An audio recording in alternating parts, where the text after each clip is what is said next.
সূরা আল ফাত। বিসমিল্লাহির রহমানির রহিম। রহমান রহিম আল্লাহ তাআলার নামে। হে নবী, নিঃসন্দেহে আমি তোমাকে এক সুস্পষ্ট বিজয় দান করেছি, যাতে করে এর দ্বারা আল্লাহ তাআলা তোমার আগে পরে যাবতীয় ত্রুটি বিচ্যুতি ক্ষমা করে দিতে পারেন। তোমার উপর প্রদত্ত তাঁর যাবতীয় অনুদান সমূহ তিনি পূরণ করে দিতে পারেন এবং তোমাকে সঠিক সরল পথে পরিচালিত করতে পারেন। আর এই ঘটনার মাধ্যমে আল্লাহ তাআলা তোমাকে বড় রকমের একটা সাহায্য করবেন। তিনি সেই মহান সত্তা যিনি ঈমানদারদের মনে গভীর প্রশান্তি দান করেছেন, যাতে করে তাদের বাইরের ঈমান তাদের ভেতরের ঈমানের সাথে মিলে আরো বৃদ্ধি পায়। তারা যেন জেনে নিতে পারে আসমান জমিনের সমুদয় সৈন্য সামন্ত তো একান্তভাবে আল্লাহ তাআলার জন্যই, আর আল্লাহ তাআলাই হচ্ছেন সর্বজ্ঞ এবং সর্ববিষয় ওয়াকিবহাল। এই জিহাদের মাধ্যমে তিনি মোমেন পুরুষ ও মোমেন নারীদের এমন এক স্থায়ী জান্নাতে প্রবেশ করাবেন যার তলদেশ দিয়ে ঝর্ণাধারা প্রবাহিত রয়েছে, সেখানে তারা হবে চিরন্তন। তিনি তাদের গুনাহসমূহ মাফ করে দেবেন। আর সত্যিকার অর্থে আল্লাহ তাআলার কাছে মোমেনদের জন্য এটা হচ্ছে মহা সাফল্য। এর দ্বারা তিনি মুনাফিক পুরুষ ও মুনাফিক নারী, আল্লাহর সাথে শরীক করে এমন পুরুষ ও নারী এবং আরো যারা আল্লাহ তাআলা সম্পর্কে নানাবিধ খারাপ ধারণা পোষণ করে তাদের সবাইকে শাস্তি প্রদান করবেন। আসলে খারাপ পরিণাম তো ওদের চারিদিক থেকে পরিবেষ্টন করেই আছে। আল্লাহ তাআলা তাদের উপর গজব পাঠিয়েছেন, তাদের তিনি অভিশাপ দিয়েছেন, অতঃপর তাদের জন্য তিনি জাহান্নাম তৈরি করে রেখেছেন। আর জাহান্নাম তো অত্যন্ত নিকৃষ্ট ঠিকানা। আসমান সমূহ ও জমিনের সমুদয় বাহিনী আল্লাহ তাআলার জন্যই, এবং তিনিই হচ্ছেন পরাক্রমশালী এবং প্রবল প্রজ্ঞাময়। হে নবী, অবশ্যই আমি তোমাকে মানুষের কাছে সত্যের সাক্ষী এবং জান্নাতের সুসংবাদ বহনকারী ও জাহান্নামের সতর্ককারী রূপে পাঠিয়েছি, যাতে করে তোমরা একমাত্র আল্লাহর উপর এবং তার নবীর উপর সর্বতভাবে ঈমান আনো, দিন প্রতিষ্ঠার কাজে তাকে সাহায্য করো, আল্লাহর নবী হিসেবে তাকে সম্মান করো, সর্বোপরি সকাল সন্ধ্যা আল্লাহর মাহাত্ম্য ঘোষণা করো। নিঃসন্দেহে আজ যারা তোমার কাছে বায়াত করছে তারা তো প্রকারান্তরে আল্লাহর কাছেই বায়াত করল, কেননা আল্লাহর হাত ছিল তাদের হাতের উপর। তাদের কেউ যদি এ বায়াত ভঙ্গ করে তাহলে এর ভয়াবহ পরিণাম তার নিজের উপরেই এসে পড়বে। আর আল্লাহ তাআলা তার উপর যে প্রতিশ্রুতি দিয়েছেন তা যে পূর্ণ করে, তিনি অচিরেই তাকে মহা পুরস্কার দান করবেন। আরব বেদুইনদের যারা তোমার সাথে চোখ না দিয়ে পেছনে পড়ে থেকেছে, তারা অচিরেই তোমার কাছে এসে বলবে, হে নবী, আমাদের মাল সম্পদ ও পরিবার পরিজন আমাদের ব্যস্ত করে রেখেছিল, অতএব তুমি আমাদের জন্য আল্লাহর কাছে ক্ষমা প্রার্থনা করো। হে মুহাম্মদ, তুমি এদের কথা প্রতারিত হও না। এরা মুখে এমন সব কথা বলে যার কিছুই তাদের অন্তরে নেই। বরং তুমি এদের বলে দাও, আল্লাহ তাআলা যদি তোমাদের কোনো ক্ষতি কিংবা কোনো উপকার করতে চান, তাহলে কে তোমাদের ব্যাপারে তার ইচ্ছা থেকে তাকে ফিরিয়ে রাখতে পারবে? তোমরা যা যা করছো আল্লাহ তাআলা সে সম্পর্কে সম্যক ওয়াকিবহাল রয়েছেন। তোমরা সবাই মনে করেছিলে রাসূল ও তার সাথী মোমেনরা কোনদিনই এ অভিযান থেকে নিজেদের পরিবার পরিজনের কাছে জীবিত ফিরে আসতে পারবে না। আর এ ধারণা তোমাদের কাছে খুবই সুখকর লেগেছিল এবং তোমরা তাদের সম্পর্কে খুবই খারাপ ধারণা করে রেখেছিলে। আসলে তোমরা হচ্ছ একটি নিশ্চিত ধ্বংসোন্মুখ জাতি। আল্লাহ তাআলা ও তার রাসূলের উপর যারা কখনো বিশ্বাস করেনি, আমি সে অবিশ্বাসীদের জন্য জ্বলন্ত আগুন প্রস্তুত করে রেখেছি। আকাশমণ্ডলীয় পৃথিবী যাবতীয় সার্বভৌমত্ব তো এককভাবে তাঁরই জন্য নির্দিষ্ট। অতএব তিনি যাকে ইচ্ছা তাকে ক্ষমা করেন, আবার যাকে ইচ্ছা তাকে শাস্তি প্রদান করেন। আল্লাহ তাআলা একান্ত ক্ষমাশীল ও পরম দয়ালু।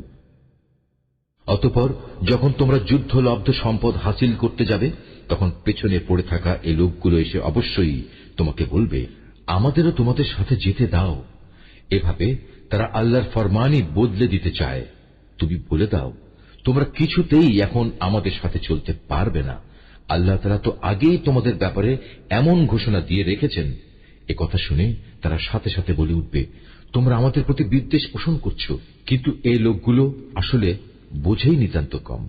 পেছনে পড়ে থাকা আরব বেদুইনদের তুমি আরো বলো, অচিরেই তোমাদের একটি শক্তিশালী জাতির সাথে যুদ্ধ করার জন্য ডাক দেয়া হবে।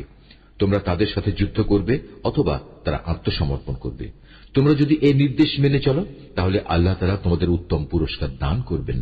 আর তোমরা যদি তখনও আগের মতো পৃষ্ঠ প্রদর্শন করো, ময়দান থেকে পালিয়ে যাও, তাহলে জেনে দেখো তিনি তোমাদের কঠোর দণ্ড দেবেন। তবে কোনো অন্ধ ও পঙ্গু কিংবা রুগ্ন ব্যক্তি জিহাদের ময়দানে না এলে তার জন্য কোনো গুনাহ নেই, এবং যে কোনো ব্যক্তি আল্লাহ তাআলা ও তার রাসূলের আনুগত্য করবে তিনি তাকে এমন এক জান্নাতে প্রবেশ করাবেন যার তলদেশে ঝর্ণাধারা প্রবহমান থাকবে। আবার যে ব্যক্তি আল্লাহর আনুগত্য থেকে মুখ ফিরিয়ে নেবে তিনি তাকে মর্মন্তুদ শাস্তি দেবেন। ঈমানদার ব্যক্তিরা যখন গাছের নিচে বসে তোমার হাতে আনুগত্যের বায়াত করছিল তখন আল্লাহ তাআলা তাদের উপর খুবই সন্তুষ্ট হয়েছেন। তাদের মনের উদ্বেগজনিত অবস্থার কথা আল্লাহ তাআলা ভালো করেই জানতেন, তাই তিনি তা দূর করার জন্য তাদের উপর মানসিক প্রশান্তি নাজিল করলেন এবং আসন্ন বিজয় দিয়ে তাদের তিনি পুরস্কৃত করলেন। তাছাড়া রয়েছে বিপুল পরিমাণ যুদ্ধলব্ধ সম্পদ যা তারা লাভ করবে। আল্লাহ তাআলা অনেক শক্তিশালী ও প্রজ্ঞাময়। আল্লাহ তাআলা তোমাদের আরো প্রতিশ্রুতি দিয়েছেন, আগামীতেও তোমরা বিপুল পরিমাণ যুদ্ধলব্ধ সম্পদের অধিকারী হবে। এরপরে আল্লাহ তাআলা এই বিজয়কে তোমাদের জন্য ত্বরান্বিত করেছেন এবং অন্যদের হাত থেকে তোমাদের রক্ষা করেছেন, যাতে করে এটা মুমিনদের জন্য আল্লাহ তাআলার একটা নিদর্শন হতে পারে এবং এর দ্বারা তিনি তোমাদের সঠিক পথে পরিচালিত করতে পারেন। এছাড়াও অনেক সম্পদ রয়েছে যার উপর এখনো তোমাদের কোনো অধিকার প্রতিষ্ঠিত হয়নি। আসমান জমিনের সমুদয় সম্পদ তা তো আল্লাহ তাআলা নিজেই পরিবেষ্টন করে আছেন, আর আল্লাহ তাআলা সব কিছুর উপর একক ক্ষমতায় ক্ষমতাবান।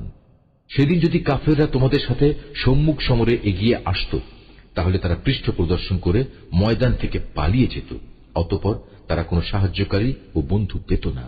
এ হচ্ছে আল্লাহ তাআলার চিরন্তন নিয়ম যা আগে থেকে একই ধারায় চলে আসছে। তুমি কোথাও আল্লাহ তাআলার এই নিয়মের কোনো রদবদল দেখতে পাবে না। তিনিই মহান আল্লাহ, যিনি মক্কা নগরীর অদূরে তাদের উপর তোমাদের নিশ্চিত বিজয় দানের পর তাদের হাত তোমাদের থেকে এবং তোমাদের হাত তাদের থেকে নিবৃত্ত করেছেন। আর তোমরা যা করছিলে আল্লাহ তাআলা তার সব কিছুই দেখছিলেন। তারা তো সেসব অপরাধী মানুষ যারা আল্লাহ তাআলা ও তার রাসূলকে অস্বীকার করেছে এবং তোমাদের আল্লাহর ঘর তাওয়াফ করা থেকে বাধা দিয়েছে এবং কোরবানির উদ্দেশ্যে আনিত পশুগুলোকে তাদের নির্ধারিত স্থান পর্যন্ত পৌঁছতে বাধা দিয়েছে। যদি সেদিন মক্কা নগরীতে এমন সব মোমেন পুরুষ ও নারী অবস্থান না করত যাদের অনেককেই তোমরা জানতে না, তাছাড়া যদি এ আশঙ্কা না থাকত যে একান্ত অজান্তে তোমরা তাদের পদদলিত করে দেবে এবং এজন্য তোমরা পরে হয়তো অনুতপ্তও হবে, তাহলে এই যুদ্ধ বন্ধ করা হতো না। যুদ্ধ তো এ কারণেই বন্ধ করা হয়েছিল যে এর দ্বারা আল্লাহ তাআলা যাকে চান তাকে নিজের রহমতের আওতায় নিয়ে আসেন। যদি সেদিন তারা কাফেরদের থেকে পৃথক হয়ে যেত তাহলে মক্কার অবশিষ্ট কাফেরদের আমি কঠিন ও মর্মান্তিক শাস্তি দিতাম। এ কারণেই যখন এ কাফেররা নিজেদের মনে জাহেলিয়াতের ঔদ্ধত্য জমিয়ে নিয়েছিল তখন তাদের মোকাবেলায় আল্লাহ তাআলা তার রাসূলের ওপর ও তার সাথী মোমেনদের ওপর এক মানসিক প্রশান্তি নাজিল করে দিলেন এবং এ অবস্থায়ও তিনি তাদের আল্লাহকে ভয় করে চলার নীতির ওপর কায়েম রাখলেন।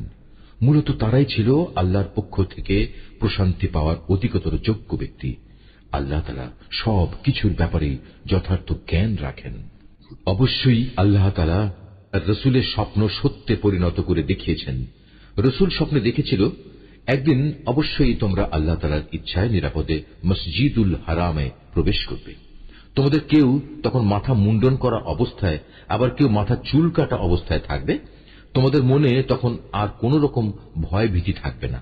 স্বপ্নের এ কথা আল্লাহ তাআলা ভালো করেই জানতেন, যার কিছুই তোমাদের জানা ছিল না। অতঃপর বড় বিজয়ের ব্যাপারটি আসার আগেই আল্লাহ তাআলা তোমাদের জন্য এই আশু বিজয় দান করেছেন।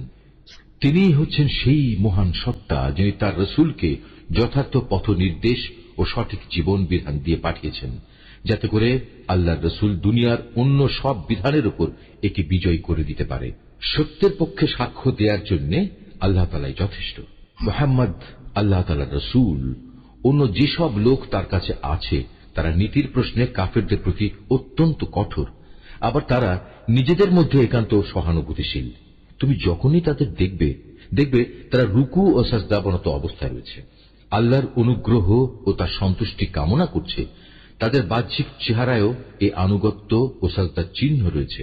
তাদের উদাহরণ যেমন বর্ণিত রয়েছে তাওরাতে, তেমনি তাদের উদাহরণ রয়েছে ইনজিলেও। আর তা হচ্ছে যেমন একটি বীজ যা থেকে বেরিয়ে আসে একটি ছোট্ট কিশলয়, অতঃপর তা শক্ত ও মোটা তাজা হয় এবং পরে স্বীয় কাণ্ডের উপর তা দৃঢ়ভাবে দাঁড়িয়ে যায়।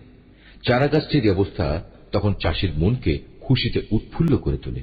এভাবে একটি মোমেন সম্প্রদায়ের পরিশীলনের ঘটনা দ্বারা আল্লাহ তাআলা কাফেরদের মনে হিংসা ও জ্বালা সৃষ্টি করেন। আবার এদের মাঝে যারা আল্লাহ তাআলা ও তার রাসূলের উপর ঈমান আনে এবং নেক আমল করে, আল্লাহ তাআলা তাদের জন্য তার ক্ষমা ও মহা পুরস্কারের প্রতিশ্রুতি দিয়েছেন।